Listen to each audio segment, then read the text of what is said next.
Hello students, welcome to BM academy. দেখো, আজকের ভিডিওতে আমরা পিরিয়ডিক টেবিলের ডিপিপি 5টা আলোচনা করব। তো সবথেকে প্রথমেই যে প্রশ্নটা রয়েছে, নিম্নলিখিত কোন পরিবর্তনটি সর্বাধিক শক্তির সঙ্গে সম্পর্কিত?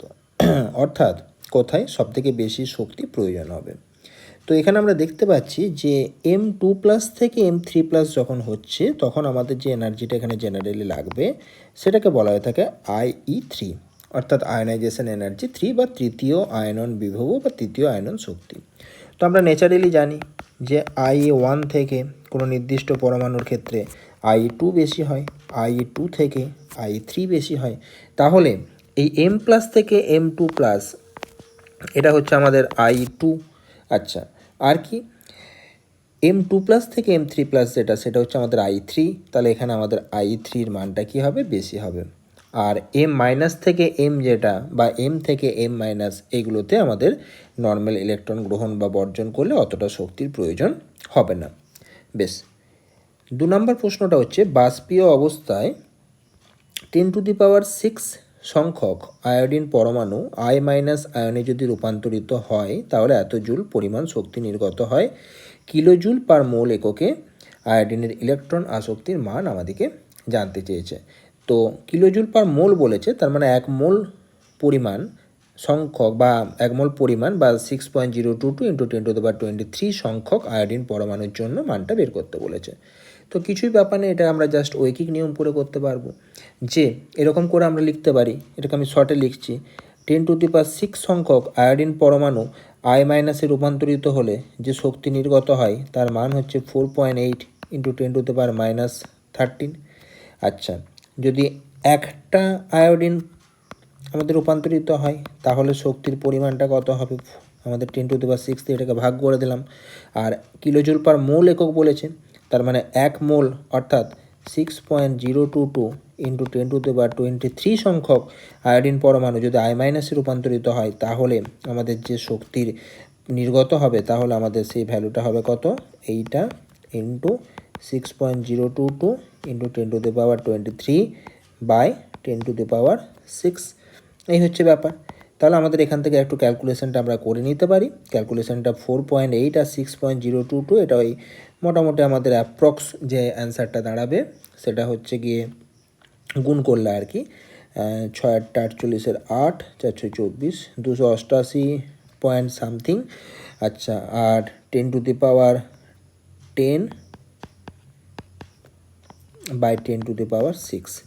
তার মানে আমাদের দাঁড়ালো, এখানটাতে লিখছি 288 × 10⁴ জুল পার মোল। আচ্ছা, এটা হচ্ছে আমাদের জুল পার মোলে বেরোলো, কিন্তু আমার কোশ্চেনটা চেয়েছে কিলোজুল পার মোল, কিলোজুল পার মোলে চেয়েছে। তার মানে আমাদের এটা 10⁻³ দিয়ে ভাগ করতে হবে। ঠিক আছে, জুলকে যদি আমরা কিলোজুল করতে চাই তাহলে আমাদেরকে কি করতে হবে? এটাকে আমরা 10⁻³ দিয়ে ভাগ করব। তো 10⁻³ দিয়ে ভাগ করলে কি হবে? আচ্ছা, এখানটাতে একটা জিনিস কারেকশন করি, 4.8কে 6 দিয়ে গুণ করলে 28.8 হবে। তো 28.8 × 10⁻⁴, এটাকে যদি 10⁻³ দিয়ে ভাগ করি তাহলে আমার মানটা 288 বা 289 এরকম কিলোজুল পার মোল, মানে কিলোজুল মোল ইনভার্স চলে আসবে। তার মানে আমার এখানে যে অ্যান্সারটা দাঁড়াবে সেটা হচ্ছে 2-এর বিয়েরটা। এত আমাদের ইলেকট্রন আসক্তির মান হবে। ঠিক আছে, বেশ। আচ্ছা, এই হলো ব্যাপার। পরের প্রশ্নে আমরা চলে আসছি, নিচের কোন আয়নটি সর্বাপেক্ষা দুঃস্থিত? তো খুব ভালো করে আমরা এখানে জানি যে বেরিলিয়াম হচ্ছে আমাদের সবথেকে সুস্থিত আয়ন, 1s2 2s2, কারণ এখানে আমাদের ফুলফিল কনফিগারেশন আছে। তো বেরিলিয়াম যখন ইলেকট্রন গ্রহণ করে বেরিলিয়াম মাইনাসে পরিণত হয়, অর্থাৎ 1s2 2s2 2p1-এ পরিণত হয়, তখন এটা সর্বাপেক্ষা দুঃস্থিত হয়ে যায়, অর্থাৎ আনস্টেবল হয়ে যায়। ঠিক আছে, যেহেতু এটা সব থেকে প্রথমে এটা সবচেয়ে বেশি স্টেবল ছিল। 4-এরটা চলে আসছি, প্রতি অরবিটালে আমরা তো জানি 2টো করে ইলেকট্রন থাকে। তো সর্বাধিক 2টো না থেকে যদি আমাদের 4টে করে ইলেকট্রন থাকতো তাহলে কি হতো? তাহলে আমাদের অ্যান্সার যেটা দাঁড়াতো যে তৃতীয় পর্যায়ে, মানে আমরা জানি তো যে প্রথম পর্যায়ে 2টো ইলেকট্রন থাকে, দ্বিতীয় পর্যায়ে 8টা ইলেকট্রন থাকে, তৃতীয় পর্যায়েও আমাদের 8টা ইলেকট্রন থাকে। তো 8টা ইলেকট্রন না থেকে আমাদের কটা ইলেকট্রন থাকতো? 8 দুগুণে 16টা ইলেকট্রন থাকতো, ডবল হয়ে যেত সংখ্যাটা। আচ্ছা, মৌলের সংখ্যা আমাদের ডবল হতো। বেশ, তারপরেরটা, নিম্নলিখিতগুলির মধ্যে কোনটি আকারে ক্ষুদ্রতম? তো জেনারেলি আমরা জানি যে লিথিয়ামের থেকে সোডিয়ামের আকার বড়, তার থেকে পটাশিয়ামের বড়, তার থেকে রুবিডিয়ামের বড়। কিন্তু এখানে প্রশ্নটা লক্ষ্য করে দেখো, অ্যাকোয়া স্টেট দেওয়া আছে, অর্থাৎ লিথিয়াম যখন জলের সাথে যুক্ত হবে তখন তার হাইড্রেশন ঘটবে, অর্থাৎ হাইড্রেশনের পর যে এনার্জি বেরিয়ে যায় সেটাকে আমরা হাইড্রেশন এনার্জি বলি। ঠিক আছে, আচ্ছা, আর কি, লিথিয়ামের সাইজটা যেহেতু সবথেকে ছোট হয়, তার চারিদিকে বেশি সংখ্যক জলের অণু এসে যুক্ত হয়, তাই তার ক্ষেত্রে হাইড্রেশন সবথেকে ভালো হয় এবং হাইড্রেশন এনার্জি বেশি পরিমাণে নির্গত হয়। এবং দেখা যায় যে লিথিয়ামটার হাইড্রেশনের পরে ওর সাইজটা সবথেকে বড় হয়ে যায়, তাই অ্যাকোয়া স্টেটে বা জলীয় স্টেটে বা জলীয় অবস্থাতে লিথিয়াম প্লাসের যে আকার সেটা কিন্তু আমার সবথেকে বড় হয়ে যাবে। তাহলে এটা আমার অ্যান্সার হবে না। আচ্ছা, তাহলে রুবিডিয়াম যেটা যেটা আমার প্রাথমিক অবস্থাতে সবথেকে বড় সাইজ ছিল, এর ক্ষেত্রে আমার হাইড্রেশন ভালো হয় না, যেহেতু এর সাইজটা হচ্ছে এতটা বড়। তাই দেখা যায় যে হাইড্রেশনের পর বা অ্যাকোয়াস স্টেটে এর আকারটা হয়ে যায় সবথেকে ক্ষুদ্রতম। তাহলে প্রাথমিকভাবে বললে আমাদের লিথিয়াম ক্ষুদ্রতম, রুবিডিয়াম বৃহত্তম, আর হাইড্রেশনের পর মানে অ্যাকোয়াস স্টেটে বা জলীয় অবস্থাতে আমার লিথিয়ামটা হয়ে যাবে আমার বৃহত্তম, আর রুবিডিয়াম প্লাসটা হয়ে যাবে আমাদের ক্ষুদ্রতম। আচ্ছা, এ এবং বি মৌল দুটি যোজ্যতা কক্ষের ইলেকট্রন দিয়ে দিয়েছে। যোজ্যতা কক্ষের যদি 3টে ইলেকট্রন থাকে, এর যোজ্যতা 3 হবে, আর যোজ্যতা কক্ষে যদি 6টা ইলেকট্রন থাকে, বি এর যোজ্যতা 8 - 6 2 হবে। তাহলে যৌগটা আমাদের দাঁড়াবে A2B3। A2B3 আমাদের যৌগটা হয়ে যাবে। আচ্ছা, এই গেল, পরেরটা চলে আসছি। প্রদত্ত যৌগগুলির কোনটিতে ক্রোমিয়ামের আয়নীয় ব্যাসার্ধ সর্বনিম্ন? ঠিক আছে, তো আমরা এখানে অক্সিডেশন স্টেটগুলো দেখব। অক্সিডেশন স্টেটগুলো দেখলে আমরা এখানে ব্যাখ্যাটা করতে পারবো। তো এখানে আমাদের ক্রোমিয়ামের অক্সিডেশন স্টেট বা জারণ সংখ্যা হচ্ছে +6, এটা হচ্ছে +3, এটা +4, এটা হচ্ছে +3। তো অক্সিডেশন স্টেট যত বেশি হয় ব্যাসার্ধের মান তত কম হয়, কারণ আমরা জানি মানে আমাদের যে পরমাণুটার কথা বলছে তার আয়নীয় অবস্থাতে পজিটিভ চার্জ যত বেশি হয় ব্যাসার্ধ তত কম হয়, আর নেগেটিভ চার্জ যত বেশি হয় ব্যাসার্ধ তত বেশি হয়, এটা আমরা পড়েছি। তাহলে পজিটিভ চার্জের সাথে ব্যাসার্ধ, আয়নীয় ব্যাসার্ধ, এর সম্পর্কটা অ্যাকচুয়ালি ব্যস্তানুপাতিক। তাহলে আমার এখানে প্রশ্ন হতে চেয়েছে যে আয়নীয় ব্যাসার্ধ কার সর্বনিম্ন, তাহলে যার পজিটিভ চার্জ সবচেয়ে বেশি তার আয়নীয় ব্যাসার্ধ হবে সর্বনিম্ন। নেক্সট হচ্ছে সক্রিয়তম মৌল কোনটা? তো আমরা খুব ভালো করেই জানি যে ওপর থেকে যত নিচের দিকে যাওয়া যায় তত সক্রিয়তা ক্রমশ বাড়ে। তো সিজিয়াম হচ্ছে 1 নম্বর শ্রেণীর ক্ষার ধাতু, এমনিতেই সক্রিয়, তার মধ্যে সিজিয়াম সবথেকে শেষে রয়েছে, তাই সিজিয়ামের সক্রিয়তা সবচেয়ে বেশি হবে।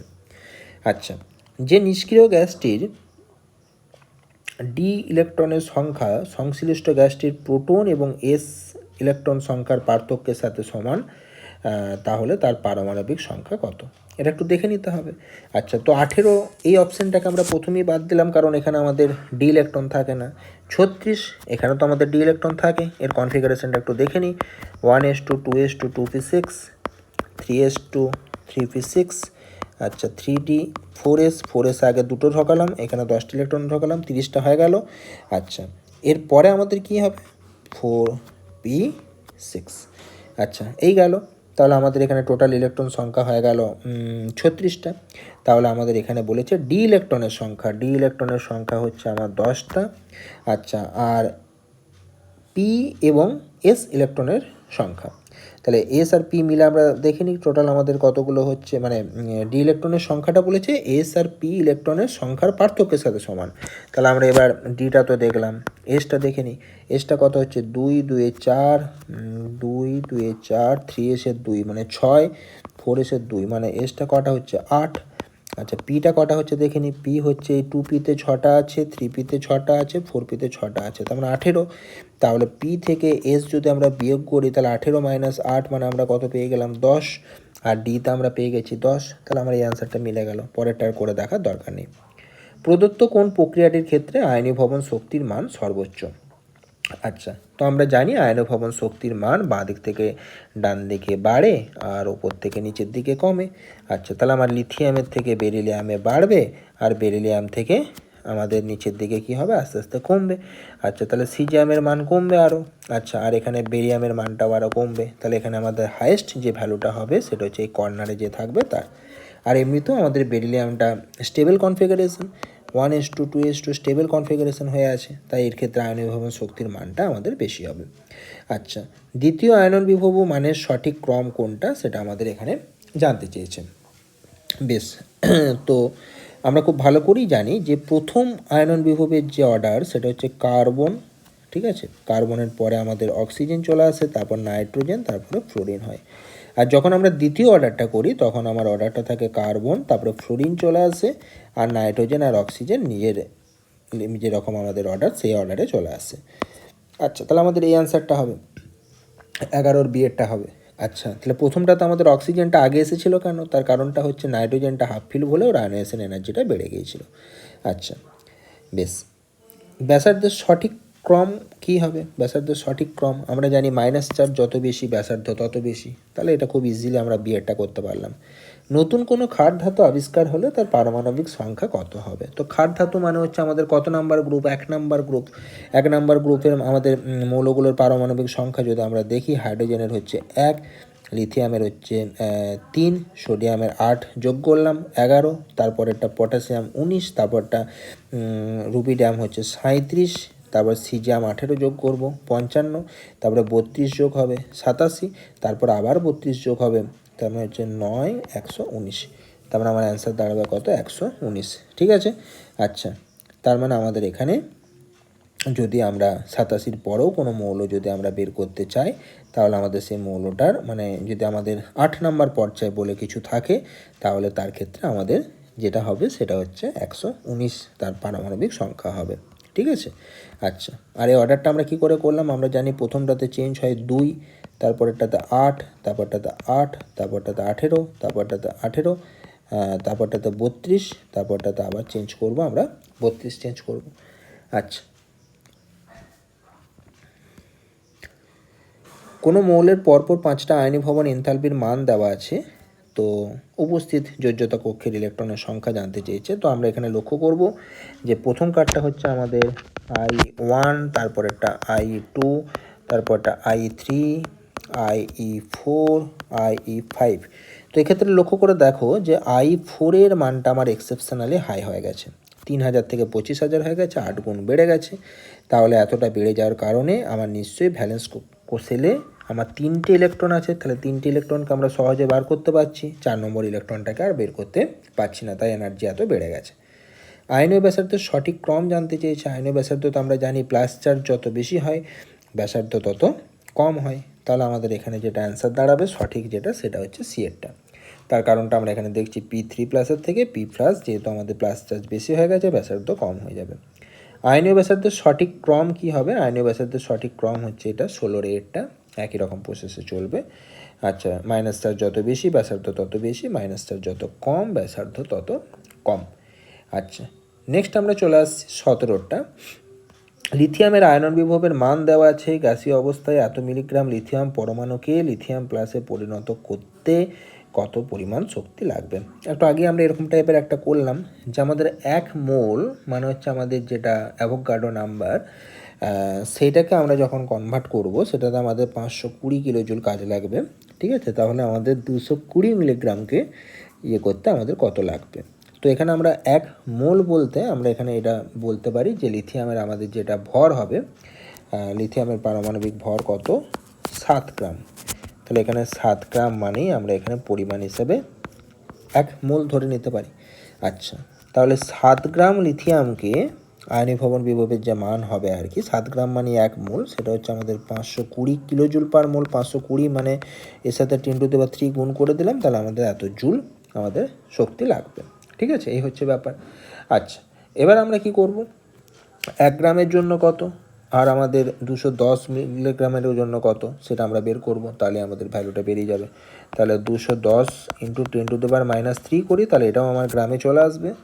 আচ্ছা, তাহলে হচ্ছে 520 × 10⁻³ × 210 × 10⁻³ আচ্ছা বাই হচ্ছে কত? 7, ঠিক আছে। এই হচ্ছে ব্যাপার, এটা তো আমরা করতে পারি এইভাবে।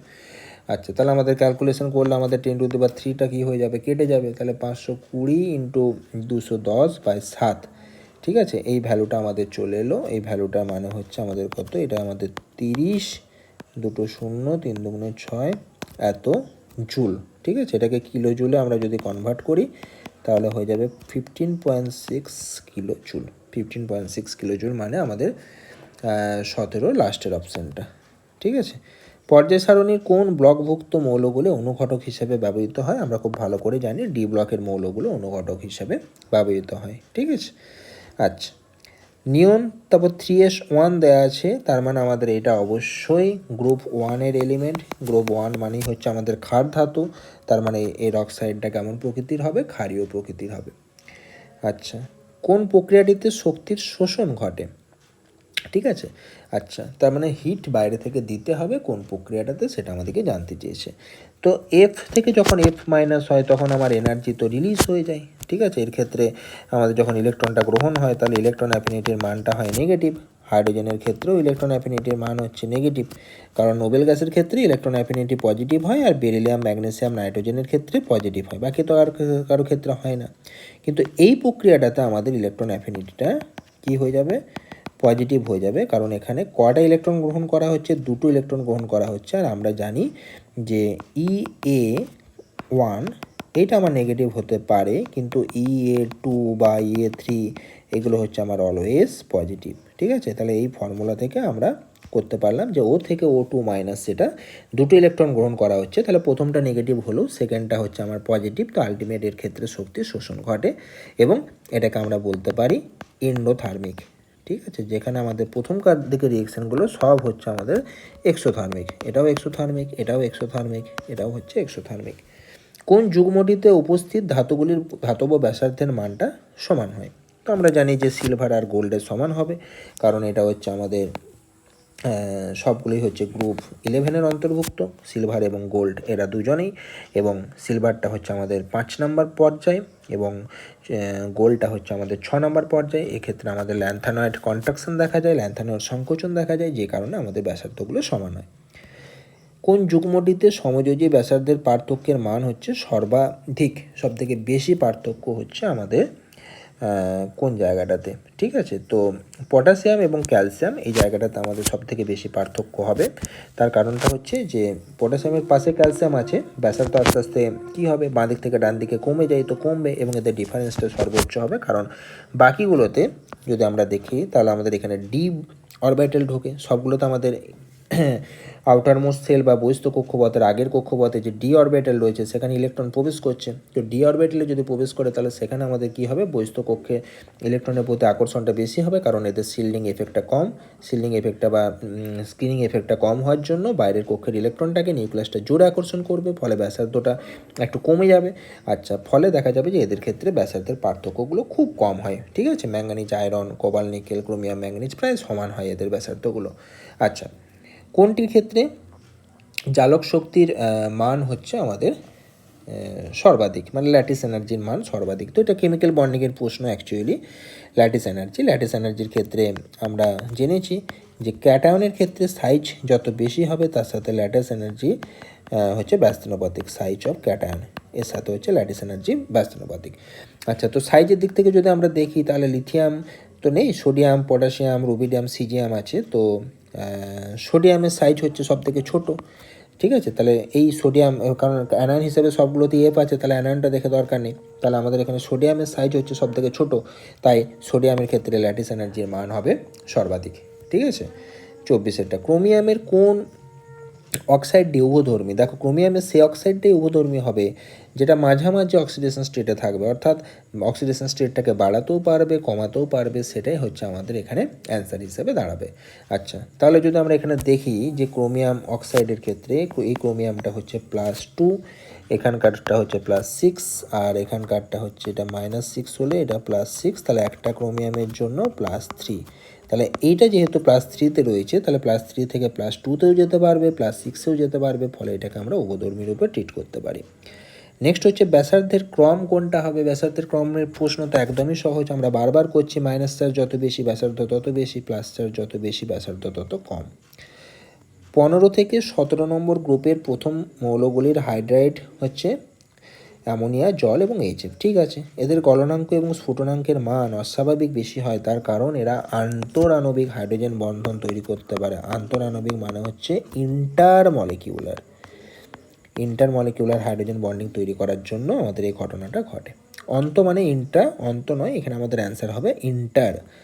আচ্ছা, এক্স মৌলটি পর্যায় সারণীর চতুর্থ পর্যায়ে এবং 15 নম্বর শ্রেণীতে অবস্থিত মৌলটার জন্য আমাদের কোন ঘটনাটা সঠিক আর কি। তাহলে আমরা প্রথমেই আমরা দেখে নেবো যে মৌলটা আমাদের কি হতে পারে, সেটা আমরা একটু বিচার করে দেখে নেব।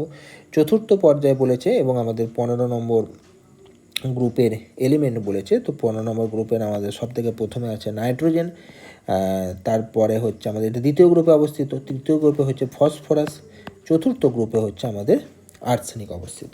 নাইট্রোজেন, ফসফরাস, আর্সেনিক, এটা হচ্ছে আমাদের চতুর্থ গ্রুপে অবস্থিত। আচ্ছা, প্রথম গ্রুপটা ফাঁকা থাকে, মানে প্রথম পর্যায়টা ফাঁকা থাকে, চতুর্থ গ্রুপ না, সরি, চতুর্থ পর্যায়ে অবস্থিত। প্রথম পর্যায়টা ফাঁকা, এটা 2 নম্বর পর্যায়ে, এটা 3 নম্বর পর্যায়ে, এটা 4 নম্বর পর্যায়ে, আর 15 নম্বর গ্রুপ সবাই। আচ্ছা, এবার হচ্ছে যে আমাদের এখানে যদি আমরা ইলেকট্রন সংখ্যাটা আমরা যদি কাউন্ট করে নিতে চাই, তাহলে আর্সেনিকের ইলেকট্রন সংখ্যা হচ্ছে 33টা। তাহলে 33টা ইলেকট্রনের জন্য আমরা আর্সেনিকের যদি আমরা কনফিগারেশন যদি আমরা করি, তাহলে আমাদের দাঁড়াবে 1s2, 2s2, 2p6, 3s2, 3p6, 3d10, 4s2, 30টা হয়ে গেল।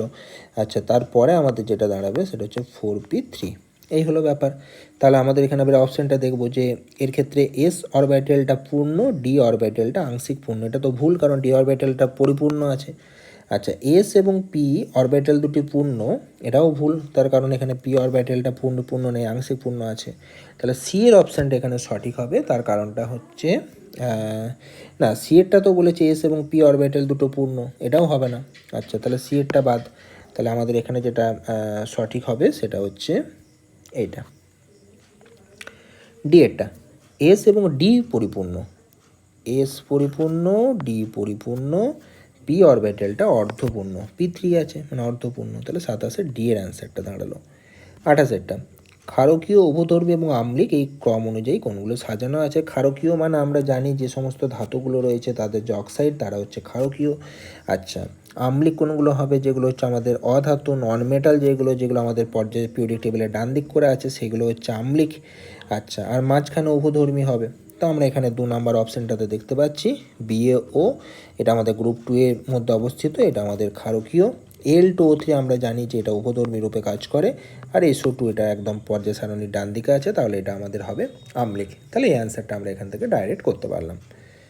29-এটা, আয়নাইজেশন এনার্জি সম্পর্কিত আমাদের যে তথ্য সেটা জানতে চেয়েছে। তো আমরা তো এখানে জানি যে আয়নাইজেশন এনার্জিটা অ্যাকচুয়ালি আমার হওয়া উচিত এরকম, কিন্তু হাফ ফিল্ডের কারণে আমার নাইট্রোজেনের মানটা বেড়ে যায় অক্সিজেনের থেকে।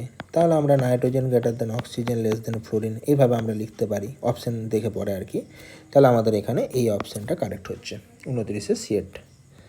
আচ্ছা, আর যদি আমরা নর্মালি লিখতে চাই যে কেমন হবে অর্ডারটা লেখো, তাহলে আমাদের এই জিনিসটা এরকম হবে যে অ্যাকচুয়ালি অক্সিজেন, তার থেকে আমার নাইট্রোজেন বেশি, তার থেকে ফ্লোরিন বেশি। তারপরেরটা, এই ইলেকট্রন বিন্যাসটাকে আমাদের কোন পরমাণু প্রকাশ করছে সেটা জানতে চেয়েছে। 3d9 আমাদের এটা হয়েছে। তো এখানে আমাদের ইলেকট্রন সংখ্যা হচ্ছে 27টা। তো এখানে বোঝাই যাচ্ছে যে 4s-এর 2টো ইলেকট্রন বেরিয়ে গেছে, কারণ আগে তো 4s ইলেকট্রন ঢোকে, তারপরে 3d9-এ। তাহলে আমাদের এখানে টোটাল ইলেকট্রন ছিল 27 আর 2 29, মানে এটা কপারের কনফিগারেশন ছিল। কপার থেকে এটা কপার 2+-এ কনভার্ট হয়েছে, কপার থেকে কপার 2+। তো যে কনফিগারেশনটা দেওয়া আছে এটা হচ্ছে আমাদের কপার 2+-এর কনফিগারেশন। আচ্ছা, তো আমাদের এখানে এটা ধাতব ক্যাটায়ন করতে পারি আমরা, কারণ আমরা এটা কপার হচ্ছে ধাতু, এখান থেকে ক্যাটায়ন তৈরি হয়েছে। কোন মৌলের তড়িৎ ঋণাত্মকতা সর্বোচ্চ? ফ্লোরিন অ্যান্সার হবে।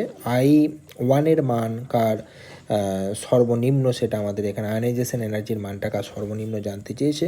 তো আমরা জানি উপর থেকে নিচের দিকে আয়নাইজেশন এনার্জির মানটা কমে, তাহলে কার্বন, তারপরে সিলিকন, তারপরে জার্মেনিয়াম, তারপরে টিন, তারপরে লেড হওয়ার কথা ছিল, কিন্তু এখানে লেড আর টিনটা জাস্ট এক্সচেঞ্জ হয়। আচ্ছা, ফলে ওই স্কিনিং এফেক্টের জন্য বা সিল্ডিং এফেক্টের জন্য আর কি, ফলে ইনার পেয়ার এফেক্টটা দেখা যায়। তো তাছাড়াও আমাদের এখানে যে আমাদের নিউক্লিয় কার্যকরী আধানটা বেড়ে যাওয়ার জন্য লেডের ক্ষেত্রে আয়নাইজেশন এনার্জির মানটা বেড়ে যায়। তাহলে আমাদের এখানে অ্যান্সার কোনটা হবে? টিন। ঠিক আছে, এটা আমরা খেয়াল রাখবো 32-এর ক্ষেত্রে। 33-এটা, নাইট্রোজেন অপেক্ষা আয়নন শক্তি অক্সিজেনের বেশি, এর কারণটা কি? এর কারণ একটাই যে আমাদের এখানে নাইট্রোজেনটার ক্ষেত্রে দেখা যায় যে হাফ ফিল্ড কনফিগারেশন, ফলে আমাদের স্থিতিশীলতা বেশি হয়। ঠিক আছে, তাহলে এটা আমরা লিখতে পারি নাইট্রোজেনের ক্ষেত্রে হাফ ফিল্ড দেখা যায়, হাফ ফিল্ড কনফিগারেশন। তাহলে আমাদের সি এর অপশানটা উত্তর হবে। ক্রমহ্রাসমান পারমাণবিক ব্যাসার্ধ কোনটা হবে? ক্রমহ্রাসমান বলেছে, তো সব থেকে বড় থেকে ছোট আর কি সাজিয়ে লিখতে হবে। তো এখানে আমাদের নর্মালি যে অ্যান্সারটা দাঁড়াচ্ছে সেটা হচ্ছে এইটা, কারণ এখানে মাইনাস চার্জ বেশি আছে মানে ব্যাসার্ধ বেশি, তারপরে যত প্লাস চার্জ বাড়ছে ব্যাসার্ধটা কমে গেছে। তো ক্রমহ্রাসমান বলেছে, অ্যাকচুয়ালি এটাকে ঘুরিয়ে লেখা দরকার ছিল, মানে N3 মাইনাস, তারপরে Mg2 প্লাস, তারপরে L3 প্লাস, এইভাবে দরকার ছিল। তো ঠিক আছে, আমার অপশানে যখন এরকম দিয়েছে এটাই সঠিক অ্যান্সার আমাদের।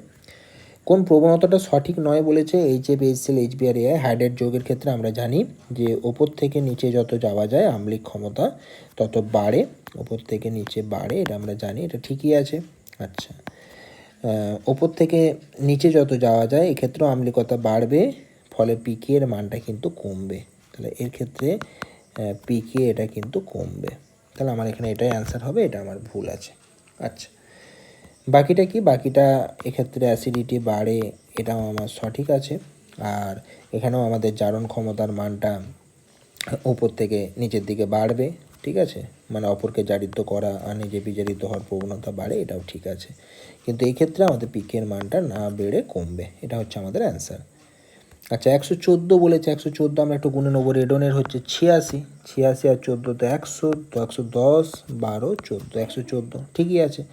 আচ্ছা বেশ, তার মানে আমাদের এখানে এটা 7s2 7p2 আছে, তার মানে আমাদের এখানে শ্রেণী সংখ্যা যেটা বা গ্রুপ নাম্বার হবে এই 7s আর 7p এর হচ্ছে 2 2 4, তার সাথে 10 যোগ করতে হয়, মানে এটা হচ্ছে 14 নম্বর গ্রুপ। 14 নম্বর গ্রুপ মানে হচ্ছে কার্বন পরিবার, এটাকে আমরা বলতে পারি কার্বন পরিবারের অন্তর্ভুক্ত। তাহলে এটা মিলে গেল আমাদের। আচ্ছা, অক্সিজেন, সালফার, ফ্লোরিন, ক্লোরিন, এদের ইলেকট্রন এনথালপির মানটা জানতে চেয়েছে। তো আমরা জানি সব থেকে হায়েস্ট হচ্ছে ক্লোরিন, তারপরে হচ্ছে ফ্লোরিন, তারপর সালফার, তারপর হচ্ছে অক্সিজেন। তাহলে খুব সহজেই আমরা 38-এরটা বিয়ের প্রশ্নটা উত্তর, বিয়ের অপশানটা করতে পারলাম। 39-এর ক্ষেত্রে, 39-এর ক্ষেত্রে বলেছে যে তড়িৎ ঋণাত্মকতার মান কোনটির পূর্বাভাস দেওয়ার ক্ষেত্রে উপযোগী? অনুধ্রুবীয়তা, পলার কিনা, পোলারাইজেবিলিটি সম্পর্কে আমরা ধারণা দিতে পারি, ঠিক আছে, যার তড়িৎ ঋণাত্মকতা কম বেশি হলে তবেই কোনোটা পোলার হবে। পর্যায় সারণীতে এক্স মৌল থেকে ওয়াই মৌলের অভিমুখে বিভিন্ন রকম আমাদের উদ্ধৃতি দেওয়া আছে, আমাদের সঠিক উদ্ধৃতিটা জানতে চেয়েছে। তো লিথিয়াম থেকে পটাশিয়াম মানে শ্রেণী বরাবর আয়নশন এনার্জি হ্রাস পায়, তো এখানে বৃদ্ধি পায় বলেছে, তাহলে এটা ভুল তথ্য। ফ্লোরিন থেকে ব্রোমিন মানে উপর থেকে নিচে ইলেকট্রন গ্রহণ এনথালপি জেনারেলি হ্রাস পায়, ব্যতিক্রমটা আলাদা কিন্তু জেনারেলি হ্রাস পায়, তাহলে এটা ভুল তথ্য। কার্বন থেকে জার্মেনিয়াম উপর থেকে নিচে পারমাণবিক ব্যাসার্ধ বাড়ে, এটা সঠিক তথ্য। আর্গন থেকে জেনন সক্রিয়তার পরিমাণ বাড়ে, জেননের আমরা বিভিন্ন রকম কম্পাউন্ড দেখতে পাই, ঠিক আছে, অক্সাইড এবং ফ্লোরাইড ঘটিত, মানে অক্সিজেন এবং ফ্লোরিনের সাথে, তো আমাদের এখানে সক্রিয়তা বাড়ে, তাহলে আমাদের এখানে এটাও ভুল তথ্য, তাহলে আমার এখানে সি এরটা উত্তর। লিথিয়াম এবং ম্যাগনেসিয়ামের মধ্যে কর্ণ সম্পর্ক দেখা গেলেও কিছু কিছু ধর্মের পার্থক্য দেখা যায়, তো এখানে কোনটা সঠিক তথ্য সেটা জানতে চেয়েছে। তো এখানে আমাদের প্রথম যে অপশানটা রয়েছে সেটাই উত্তর হবে। তার কারণটা কি? তার কারণ হচ্ছে যে উভয়ই ক্ষারীয় কার্বনেট কিন্তু গ্রহণ করে না, ঠিক আছে, উভয়ই ক্ষারীয় কার্বন গঠন করে না, বাকিগুলো ঠিকঠাক আছে, তাহলে আমাদের এটাই উত্তর হয়ে গেল। তারপরেরটা ও থেকে ও মাইনাস আমাদের একটা দেওয়া আছে ভ্যালু, ও মাইনাস থেকে ও টু মাইনাস একটা ভ্যালু দেওয়া আছে, এটা পজিটিভ ভ্যালু। আমরা জানি যে ইলেকট্রন অ্যাফিনিটির মান, সেকেন্ড ইলেকট্রন অ্যাফিনিটিটা EA2টা আমাদের কি হবে? অলওয়েজ কি হয়? পজিটিভ হয়, অলওয়েজ পজিটিভ হয়। আচ্ছা, তো কেন ব্যাপারটা? তার কারণটা হচ্ছে যে ও মাইনাস আয়ন আর একটি ইলেকট্রন গ্রহণে কী সৃষ্টি করে? বাধা সৃষ্টি করে, সেই কারণেই ঘটনাটা ঘটে। আম্লিক প্রকৃতি বৃদ্ধির সঠিক ক্রম আমাদের এখানে জানতে চেয়েছে, মানে অ্যাসিডিটির অর্ডারটা আমাদের এখানে জানতে চেয়েছে। তো অ্যাসিডিটি কাজ সব থেকে কম হবে, ক্ষারীয় কোনটা? ক্যালসিয়াম অক্সাইড হচ্ছে ক্ষারীয়। আচ্ছা, ক্যালসিয়ামের পরেই আমাদের কপার অক্সাইড ধাতুর মধ্যে পড়ছে, জলটা হচ্ছে প্রশম আর CO2টা হচ্ছে আম্লিক, তাহলে একমাত্র এখানে CO2 এটা হচ্ছে অ্যাসিডিক আর জলটা হচ্ছে আমাদের প্রশম। আর এই যে ধাতুগুলো আছে আমাদের, এগুলো সব হচ্ছে আমাদের ক্ষারীয় প্রকৃতি, ঠিক আছে, তো আমার এখানে এই অপশানটা চলে এলো 43-এর এ। 44-এরটা ক্ষারকীয়তার অর্ডার বলেছে, একই রকমভাবে আমরা ক্ষার ধাতুগুলো দেখে নেবো, ক্ষারকীয়তার হ্রাসমান দেখে নেবো। আমাদের এখানে আছে ম্যাগনেসিয়াম, ক্যালসিয়াম, ম্যাগনেসিয়াম, আচ্ছা, তার নিচে আছে ক্যালসিয়াম, তার বাঁ দিকে আছে পটাশিয়াম, এই ক্যালসিয়াম, স্ট্রনসিয়ামটা নেই, তার নিচে আছে বেরিয়াম। ঠিক আছে, এই হচ্ছে ব্যাপার, এগুলো আমাদের আছে। তাহলে ওপর থেকে নিচের দিকে আমরা জানি ক্ষারকীয়তা ক্রমশ বাড়ে। তাহলে ক্ষারকীয়তা যদি আমাদের ওপর থেকে নিচের দিকে যদি ক্ষারকীয়তা বাড়ে, তাহলে আমাদের এখানে অর্ডারটা কী হবে সেটা আমাদেরকে এখানে বের করতে হবে। আচ্ছা, তাহলে আমাদের এই তিনটের মধ্যে সবথেকে ফার্স্ট হবে BaO, তারপরে হবে CaO, তারপরে হবে MgO। এখন পটাশিয়ামটা কী হবে, বাঁ দিক থেকে ডান দিকে ক্ষারকীয়তা কমে যায়। ঠিক আছে, তার মানে আমাদের পটাশিয়ামটা হাইয়েস্ট হবে। তাহলে K2ওটাকে আমরা সবার আগে করে দিলাম, তারপরে আমার প্রথম অপশানটা। বেশ, এই গেল ব্যাপারটা। কোনটির আয়নীয় বিভব হচ্ছে সর্বনিম্ন, মানে কোনটাতে ইলেকট্রন বের করতে গেলে আমাদের কম শক্তি লাগবে সেটা আমাদেরকে এখানে জানতে চেয়েছে। তো এটা ভেরি ইজিলি আমরা করতে পারবো, যে অপশানটা আমাদের হবে, কারণ এটা হচ্ছে আমাদের গ্রুপ 1-এর এলিমেন্ট। ঠিক আছে, আচ্ছা, গ্রুপ 1 হলো আমাদের, এটা হচ্ছে গ্রুপ 15-এর এলিমেন্ট, এটা হচ্ছে আমাদের গ্রুপ 18-এর এলিমেন্ট, আর এটা হচ্ছে আমাদের গ্রুপ 17-এর এলিমেন্ট। তো আমরা জানি যে গ্রুপ 1-এর ক্ষেত্রে আয়নীয় ভবন বিভব সর্বনিম্ন হয়, তাই আমাদের এটা অ্যান্সার হবে। কোনো একটি মৌল পর্যায় সারণীর 15 নম্বর শ্রেণী এবং 3য় নম্বর পর্যায়ে আছে, তো তাহলে আমাদের মৌলটির ইলেকট্রন বিন্যাস কি? মৌলটা হচ্ছে ফসফরাস, 3য় নম্বর পর্যায়ের কথা যেহেতু বলেছে, অর্থাৎ এর ইলেকট্রন সংখ্যা হচ্ছে 15টা এবং এই ইলেকট্রনিক কনফিগারেশন হবে এটা, কারণ ফসফরাসের ইলেকট্রন সংখ্যা কটা? 15টা। দ্বিযোজী পিবি এবং ত্রিযোজী বিআই এদের সুস্থিতির কারণটা কি? তো প্রত্যেকটা ক্ষেত্রেই দেখা যায় যে আমাদের দুটো ক্ষেত্রেই যে ঘটনাটা ঘটে সেটা হচ্ছে যে পিবি এবং বিসমাথ এদের ক্ষেত্রে 6s অরবিটালের নিষ্ক্রিয় জোর প্রভাব দেখা যায়। সেই জন্য আমাদের পিবিটা +2 স্টেটে থাকে আর বিসমাথটা +1 স্টেটে থাকে। ঠিক আছে, এবং এরা সুস্থিত হয় এবং কোনো রকম রাসায়নিক বিক্রিয়া সেরকমভাবে করতে চায় না। ইনার্ট পেয়ার এফেক্টের জন্য এই ঘটনাটা ঘটে। আচ্ছা, তাহলে এটা হচ্ছে আমাদের মেন পয়েন্ট 48-এরটা। কী হবে? BCl3, AlCl3 এবং GaCl3 এদের আয়নীয় চরিত্র বলেছে। তো আমাদের এখানে একটু প্রথমেই এগুলো তো সব ক্যাটায়নগুলোর সাইজটা দেখে নেবো, তারপরে ফ্যাজান্স রুল প্রয়োগ করব। তো সাইজ হিসেবে আমরা জানি যে ওপর থেকে নিচে সাইজ বাড়ে, কিন্তু আমাদের এখানে গ্যালিয়ামের ক্ষেত্রে সাইজটা কমে যাবে, কারণ এখানে আমাদের ডি অরবিটালে ইলেকট্রন ঢোকার জন্য আমাদের সাইজটা কমে যাবে। তো ঠিক আছে, কোনো অসুবিধা নেই। তো ক্যাটায়নের সাইজের সাথে আবার আয়নীয় চরিত্রের সম্পর্ক কী? ক্যাটায়নের সাইজ বাড়লে ফ্যাজান্সের রুল অনুযায়ী সমযোজী চরিত্রটা কমে যায়। ঠিক আছে, বা পোলারাইজেবিলিটি কমে যায়। আচ্ছা, তো ব্যাপার হচ্ছে যে ক্যাটায়নের সাইজ বাড়লে যদি আমাদের সমযোজী চরিত্র কমে যায়, তাহলে আয়নীয় চরিত্র কী হবে? বেড়ে যাবে। তাহলে আমরা এখানে লিখতে পারি যে থ্রু ফ্যাজান্স রুল ক্যাটায়ন এর সাইজ যত বাড়বে সমযোজী চরিত্র তত কমবে। সমযোজী চরিত্র কমবে মানে আমরা লিখতে পারি আরেকবার ক্যাটায়নের সাইজের সাথে এটাকে, তাহলে আয়নীয় চরিত্র কী হয়ে যাবে? তাহলে বেড়ে যাবে, সমানুপাতিক সম্পর্ক হয়ে যাবে। তাহলে আমাদের এই অর্ডারই আমাদের অ্যান্সারটা চলে আসবে। তাহলে কোন অ্যান্সারটা হবে? 48-এরটা, প্রথম কারটা। পরেরটা চলে আসছি K2O BaO এদের ক্ষারীয় অর্ডার, এইমাত্র আমরা করলাম 49-এর যেটা, সেটা আমাদের প্রথম কার অপশানটা। 50-এরটা বলেছে যে দ্বিতীয় আয়নন বিভব কার বেশি হবে, এটা আমাদের বোরন অ্যান্সার হবে। এই কোশ্চেনটাও খুব ইম্পর্টেন্ট। প্রথম আয়নাইজেশন এনার্জি বলে আমাদের বেরিলিয়াম হতো। ঠিক আছে, তো আমাদের এখানে বোরন হবে, কারণ বোরনের কনফিগারেশন হচ্ছে 1:2:2p1। প্রথম ইলেকট্রনটা বেরিয়ে চলে যাওয়ার পর এর কনফিগারেশন হয়ে যাবে 1:2:2, তখন আর এখান থেকে ইলেকট্রন বের করা যাবে না, ফলে আয়নের ভবন মানটা বেড়ে যাবে। আচ্ছা, তো আমাদের মনে হতে পারে যে বোরনের নিচে অ্যালুমিনিয়াম আছে, অ্যালুমিনিয়াম কেন হলো না? কারণ ওপর থেকে নিচের দিকে আবার আয়নীয় ভবন বিভব কমে। তাহলে আমাদের বোরন আর অ্যালুমিনিয়ামের মধ্যে আমাদের হাইয়েস্ট কোনটা হবে? বোরনটা হবে। নিচের পরমাণুগুলির মধ্যে কোনটির ইলেকট্রন আসক্তি সর্বাধিক? তো আমাদের গ্রুপ 17-এর ইলেকট্রন আসক্তি সর্বাধিক হয় আমরা জানি, তো এখানে আমাদের ফ্লোরিনটা উত্তর হবে। যদি Cl থাকতো তাহলে Clটা হাইয়েস্ট হতো, তো Cl নেই, আমাদের এখানে এগুলোর মধ্যে করতে হবে। আচ্ছা, পরের প্রশ্ন 52টা। আয়নীয় চরিত্র বলেছে, একটু আগেই বললাম যে ক্যাটায়নের সাইজ বাড়লে সমযোজী চরিত্র কমে, ফলে আয়নীয় চরিত্র বাড়ে। তো আমাদের এই আয়নগুলোর সাইজ হচ্ছে বেরিলিয়াম, তারপরে ম্যাগনেসিয়াম, তারপরে ক্যালসিয়াম, তারপরে হচ্ছে বেরিয়াম। এটা হচ্ছে এদের সাইজ, আয়নগুলোর সাইজ। কোন স্টেটে আছে? এরা সবাই 2+ স্টেটে আছে। তাহলে আমাদের এখানে আয়নীয় চরিত্রটাও একই অর্ডারে চলে আসবে। 53, অক্সিজেন পরিবারের মৌলগুলোর ইলেকট্রন এনথালপির বৃদ্ধির ক্রমটা কি? আমরা জানি যে সবথেকে বেশি হচ্ছে সালফার, তারপরে সেলেনিয়াম, তারপরে হচ্ছে লাস্টে অক্সিজেন। যদি আমাদের টেলুরিয়াম বা পোলোনিয়াম থাকতো, মাঝখানে ঢুকতো সালফার, হতো, তারপরে সেলেনিয়াম হতো, তারপর টেলুরিয়াম হতো, তারপরে পোলোনিয়াম হতো, তারপর অক্সিজেনটা হতো। BCl3, AlCl3 এবং CaCl GaCl3 GaCl3 এদের মধ্যে ক্রমবর্ধমান আরও ইয়েটা আর কি ওই একই রকম প্রশ্ন, আমরা একটু আগেই এই প্রশ্নটা ফেস করলাম। ঠিক আছে, যে বোরন, এতে সাইজ হচ্ছে বোরন, তারপরে হচ্ছে গ্যালিয়াম, তারপরে হচ্ছে অ্যালুমিনিয়াম। তাহলে আমাদের এই অর্ডারই অ্যান্সারটা চলে আসবে। তার মানে 54-এর যে অ্যান্সারটা দাঁড়াবে সিএরটা। 55টা কী বলেছে, নিচের কোন সেটটি সন্ধিগত মৌলের দ্বিতীয় শ্রেণী? সন্ধিগত মৌল আমাদের 3D, 4D, 5D, এগুলো হচ্ছে আমাদের সন্ধিগত মৌল। ঠিক আছে, 3D, 4D, 5D এবং 6D আমরা বলতে পারি 7 নম্বরটাকে।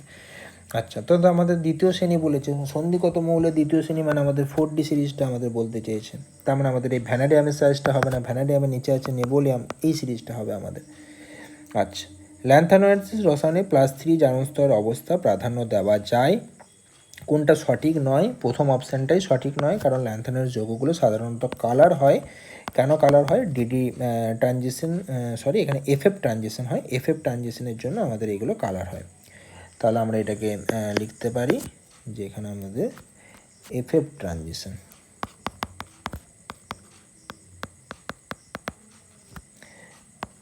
এর জন্য এরা কেমন হয়? কালার্ড হয়। ঠিক আছে, বা রঙিন হয়। আচ্ছা, বাকিগুলো ঠিকই আছে, বাকিগুলো অসুবিধা কিছু নেই। 57টা, 3টে আয়নীয় ব্যাসার্ধের ক্রম বলেছে, তো N3- তো সব থেকে হায়েস্ট হবে, তারপরেরটা তার থেকে কম, তারপরটা তার থেকে কম, তাহলে ভ্যালু অনুযায়ী আমাদের এটা সঠিক হচ্ছে। গ্যাডোলিনিয়ামের কনফিগারেশন, এটা আমরা যখন এই ব্লকের এলিমেন্ট পড়বো তখন পড়বো, তো আমরা জাস্ট উত্তরটা দাগ দিয়ে রাখছি।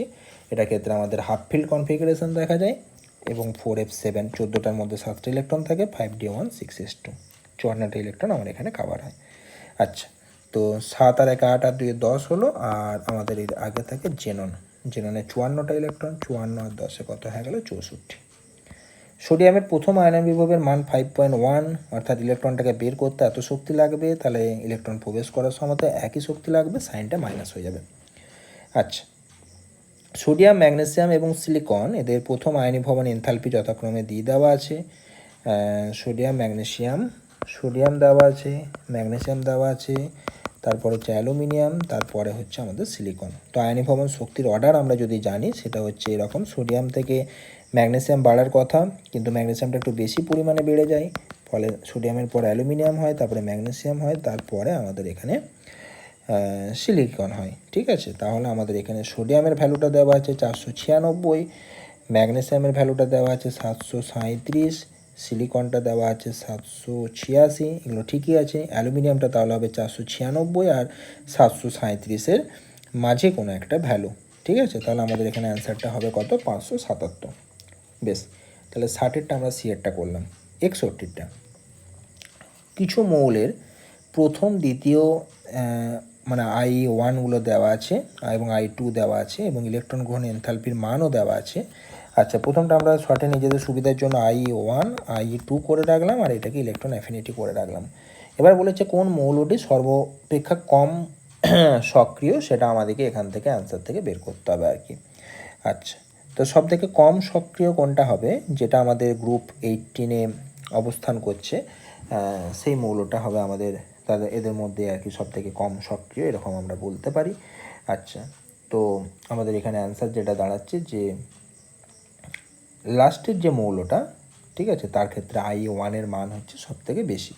তাহলে I1 যার ক্ষেত্রে সর্বোচ্চ হবে, I1টা হচ্ছে এর ক্ষেত্রে হায়েস্ট।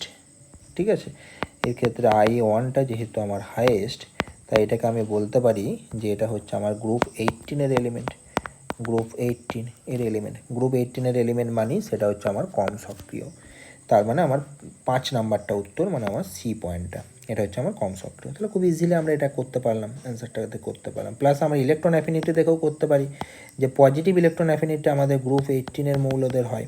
ঠিক আছে, তাহলে দুটো দিক থেকে আমাদের এটা মিলে গেল, তাহলে আমাদের এটা সবথেকে কম রিয়েক্টিভ। পরেরটা কি বলেছে? I1 I2 I3 দিয়ে দিয়েছে, ভ্যালু দিয়ে দিয়েছে, আমাদের এখান থেকে দেখে শুনে বের করতে হবে যে কোনটার জন্য আমাদের কি হবে। আচ্ছা, অ্যাকচুয়ালি মেলাতে হবে। ঠিক আছে, তো I1 আমাদের এখানে দেখতে হবে কার, আচ্ছা এখানে একটু ভুল আছে, এটা 900 হবে। ঠিক আছে, 900 হবে এটা। I1টা হায়েস্ট কার? এটা হায়েস্ট, তাহলে I1 যার হাইয়েস্ট হবে সেটা নোবেল গ্যাস হবে, এটা আমরা বুঝতেই পারছি। তার মানে একের সাথে কোনটা রিলেটেড? D related. আচ্ছা, এটা বোঝা গেল। আচ্ছা, 2 নাম্বার হচ্ছে I1টাই যদি আমরা কম্পেয়ার করি, তাহলে আমার লিথিয়াম, বেরিলিয়াম, বোরন দেওয়া আছে। তাহলে আমরা জানি লিথিয়ামের থেকে বেরিলিয়াম, বেরিলিয়ামের থেকে বোরনের I1 এর মান ক্রমশ বাড়বে। তাহলে সব থেকে লোয়েস্ট যেটা সেটা আমার লিথিয়ামের হবে। তাহলে I1 লোয়েস্ট কার আছে? 520। তাহলে এটা হয়ে যাচ্ছে আমার লিথিয়ামের জন্য, ওপরেরটা হয়ে গেল আমার নিয়নের জন্য। আচ্ছা, বেরিলিয়াম আর বোরনের মধ্যে আমরা জানি যে এখানে অর্ডারটা অ্যাকচুয়ালি একটু এক্সচেঞ্জ হয়ে যায়, বেরিলিয়ামের মানটা হাইয়েস্ট হয়ে যায়। তাহলে যেটা 900 করা আছে সেটাকে আমি বেরিলিয়াম করব, আর যেটা 800 করা আছে সেটাকে আমি বোরন করব। তাহলে আমাদের যেটা অ্যান্সার দাঁড়ালো যে 1-এর সাথে হচ্ছে ডি, 2-এর সাথে হচ্ছে বি, 3-এর সাথে বেরিলিয়াম মানে হচ্ছে সি, 4-এর সাথে বোরন মানে হচ্ছে এ। তারপরে আমার এই অপশানটা কারেক্ট হবে। আচ্ছা, এটা গেল। তারপরেরটা বেশ, আচ্ছা এখানেই শেষ হয়ে গেল। ঠিক আছে, আজকের ভিডিওটা এতটাই। পরের ভিডিওতে আমরা আবার বাকি পার্টগুলো নিয়ে আলোচনা